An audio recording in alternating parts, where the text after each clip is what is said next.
Всем привет! Сегодня хочу вам представить салат из синей капусты и черносливом. Обязательно добавляйте в свой рацион синюю капусту, так как это не только вкусно, но и очень полезно. Синяя капуста способствует улучшению памяти, а также работу сердца. Нам для салата понадобится синяя капуста 240 грамм, чернослив 40 грамм, петрушка и лук зеленый по 10 грамм. И также нам понадобится заправка для салата. Я использую майонез 30 грамм и 40 грамм сметаны. Это я все перемешиваю.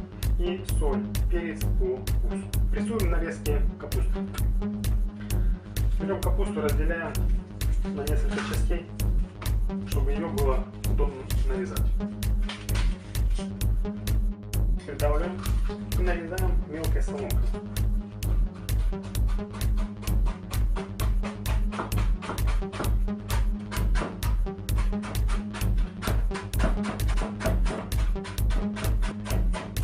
Вот такая должна получиться нарезка, очень тонкая соломка.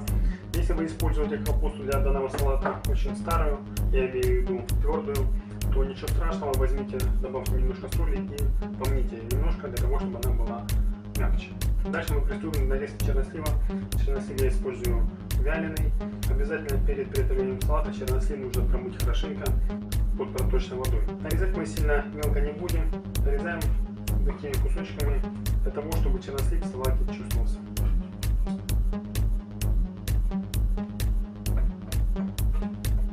Чернослив я нарезал, переложил в общую массу.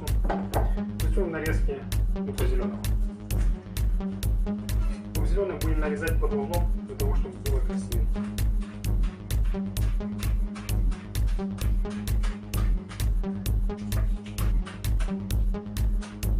Лук зеленый я нарезал, приступаем к нарезке петрушки. Точно так же мы будем нарезать не сильно мелко.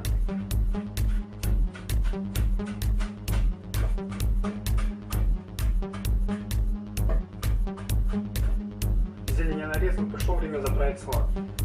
Берем соль, добавляем соль по вкусу и добавляем перец черный. Перекладываем заправку, которую ранее подготовили. Так, и это аккуратно все перемешиваем.